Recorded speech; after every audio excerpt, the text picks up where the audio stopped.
Hello, dear meditators and prospective meditators. Welcome back to my channel, The Science of Meditation. My name is Ravi.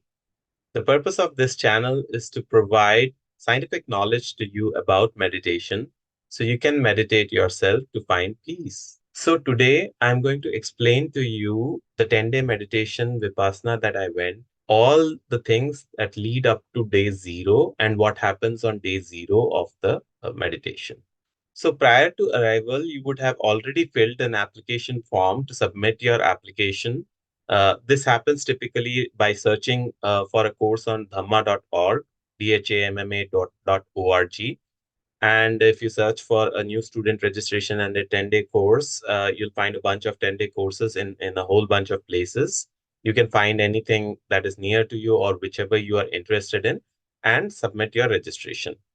Please make sure that you register immediately on the day the course is opening, because typically the registrations close within like 6 to 8 hours of opening.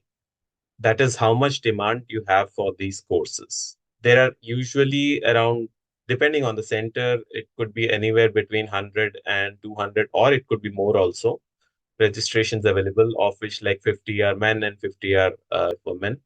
And at the time of registering, they will provide you with a list of questions, like if you have any diseases, if you have any special needs. And they'll also provide you a set of instructions that you're not supposed to talk to anyone during the course. And you can bring your own clothes, but not your cell phones or books or any other stuff. Are you good with those kind of things? If you are okay with all that, only then they will continue with the registration. Otherwise, you cannot apply. So once you're good with that and then you submit your registration, they will immediately send you an email. The respective center will send you an email that we have received your application and we are reviewing it, and we'll provide you a confirmation. And within a few days, they will provide you a confirmation that your application has been accepted, and you can come on the respected day. Now, before your actual arrival date, they will also send you some communications in between. For example, many people want to go from the nearest airport or the railway station to the center, and they don't have any rights. So they provide something called as ride share board, wherein all the other people who are coming to meditate, they will provide their lists and their contact numbers, and you can contact them to actually take a ride. Or if you are the one providing a ride, you can also enter your name on that ride share list so that you can help others. They will also send you information about uh, taking a COVID test. Nowadays, many centers are making COVID test mandatory prior to entering the meditation center. So they will send you an email making sure that you have two test kits. One you take right before you're entering the meditation center, and two on the second day after you have entered the meditation center. So these are the kind of precursors to the meditation. Now, on the day of meditation, typically the meditation starts on a Wednesday and ends on the following Sunday, like after 10 days, next Sunday that comes. And once you have arrived at the meditation center, obviously you'll take the COVID test kit and tell them that you are negative. So then they will provide you an application to fill in, which you'll sit there and fill in. And, there'll be general questions like your name and other stuff, demographic information. And then they will ask you questions like why are you coming for meditation, and any food restrictions, anything else you have, all that kind of stuff. Once you provide all this information, whoever is the course manager, they will actually read this information, and then they will talk to you.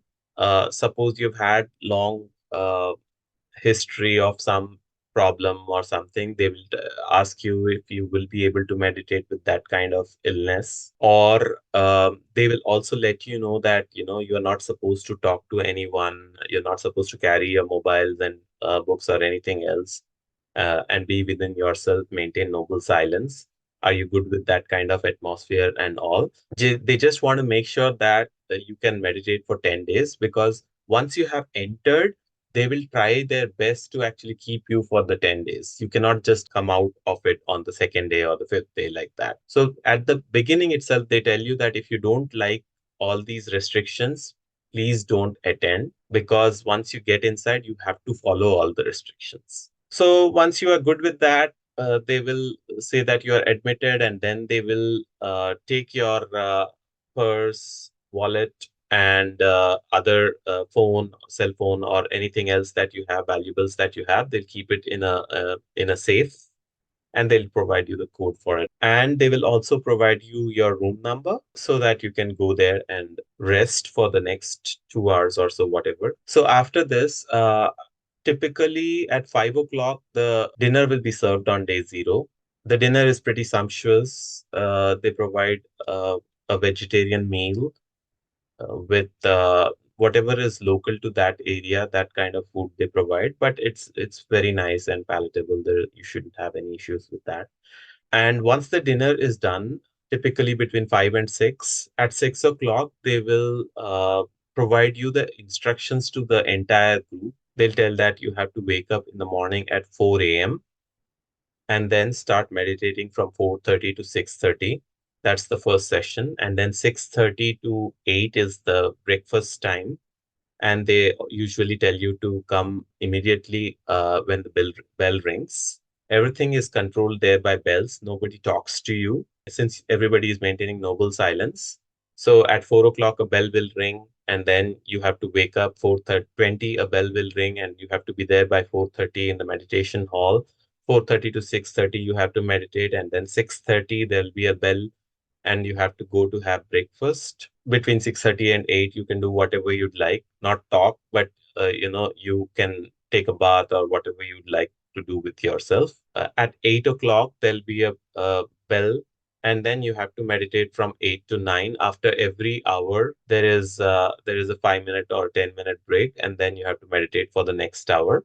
So this is how it goes on from 8 to 11. And then at 11, there is a lunch break from 11 to 1. You go have lunch, and then 1 o'clock, there is again a bell that rings to tell you to come to meditation before 10 minutes. So you meditate from 1 to 2, 2 to 3, like that. Again, there'll be breaks in between. But from 1 to 5, there is meditation. And at 5 o'clock, there is so called dinner break. For first timers, they provide fruits and tea or coffee.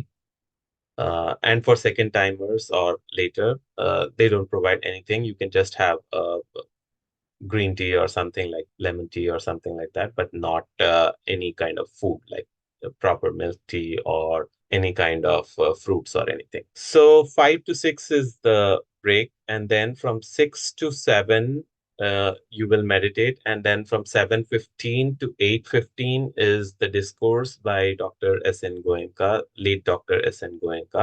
He is the guy who actually explains why we are doing a certain thing, what we should be doing the next day, and all the technique. So on the first day, there is like a welcome, and then they will explain what Vipassana is. But before doing Vipassana, they will explain that we have to do something called as Anapana, which is basically the looking at the breath. Because as we keep looking at the breath, our mind keeps getting sharper and sharper. So they will first tell you to look at your breath from 8:30 to 9 session on day zero and the next day. So discourses happen only from 7:15 to 8:15 or 8:30 p.m. And that is why basically once they have explained it to you on day zero, until day one, 7:15, you will keep doing the breathing exercise. This is what happens on day zero. Tomorrow, I will explain you what happens on day one. That was it for today. Thank you so much for watching this video. Please like, share, and subscribe this video. Thank you. May peace be with you.